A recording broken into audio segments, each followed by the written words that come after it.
If you want a stick to your ribs breakfast that's going to keep you full for hours on end, give this a shot. Don't forget to like, share, and subscribe, and hit that notification button, my friends. You've seen the biscuit recipe and you think, what else would really go good with those biscuits? Well, I got just the thing for you, friends. We're going to make a little sausage gravy. Now today I have some mild Tennessee Pride.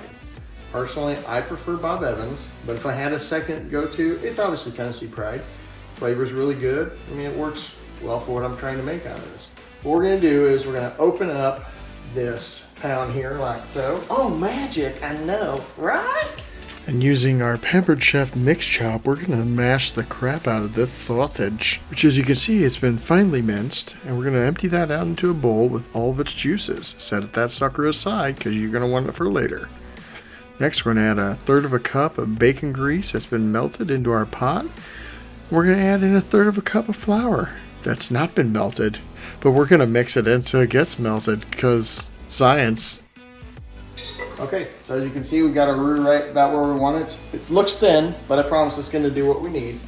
So now we're gonna add in 1 whole can of shaken evaporated milk. We're not gonna pour it in slowly like I see a lot of people who make gravy, they go nice and slow. I'm gonna go aggressive. I'm gonna dump that in, and I'm also gonna add in about 1 quart of milk. Again, this next part with the milk is kind of personal preference, so you do however much you want. If you want it thinner, make it thinner. If you want it thicker, don't put as much milk in. But I just want to give you that guidance now so you're not like, well, what's going on? Got my evaporated milk. We're gonna go quick, all the way in. We're gonna mix like the dickens. Get that out of here. And we're gonna add in our milk.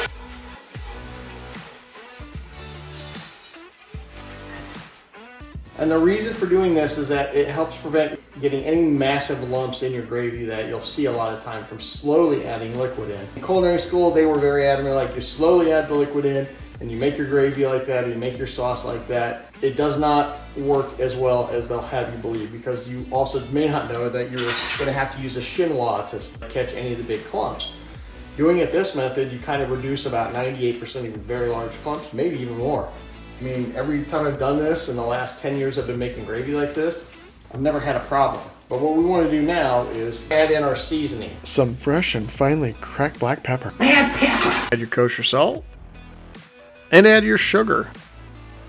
So you can see we're kind of getting a little thicker here, right? We want to bring this gravy up to a boil, and that's what's going to allow those starch granules to pop and gelatinize. So we're going to keep whisking this. And once we get boiling, we're going to add in our sausage. We're getting nice and thick. You see we're kind of bubbling on the bottom. So we're just moments away from a nice, beautiful boil here. Or as they used to say back in the early days, it's a roiling boil. Now that's what I call a lovely roiling boil. Add in our sausage and all those juices. See, I told you there'd be a bunch of juices that coalesced in the bottom, didn't I? But you didn't want to believe me. Nope, sure didn't. But that's okay. I still love you. And I appreciate your support. And hey, if you have a moment, take a second to like and subscribe and share this. It really helps us grow the brand and what we're trying to do here, and educate and share delicious recipes with all of our friends and family. And I appreciate you taking time to watch this today, friends. Now our gravy is done. What I want to do now is taste for seasoning. And if I need a little more salt or more pepper or sugar, whatever I need to kind of balance this out, I'm gonna do that. And turn my heat all the way to low because now it just needs to hold. So,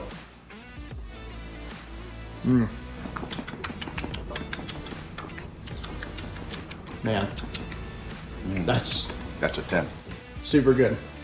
Make this, I promise you won't be disappointed. And if you want to see what it looks like with some gravy on some biscuits, well, stick around, we'll get right to that.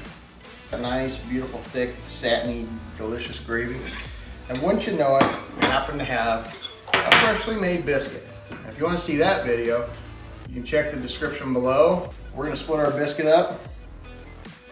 Nice, warm, delicious, steamy biscuit. You can see the steam coming right off of her. You can almost smell it, can't you? I'm going to put our gravy on. Now it's cooled down a little bit, so it's kind of a little thicker. You could add a little more milk here. I'll tell you what, my brothers and sisters, this makes a great meal. More than anything, This reminds me of my grandmother Whitworth, or Nanny. Whenever we'd visit my dad, she'd make this every once in a while, and just, you know, it still hits.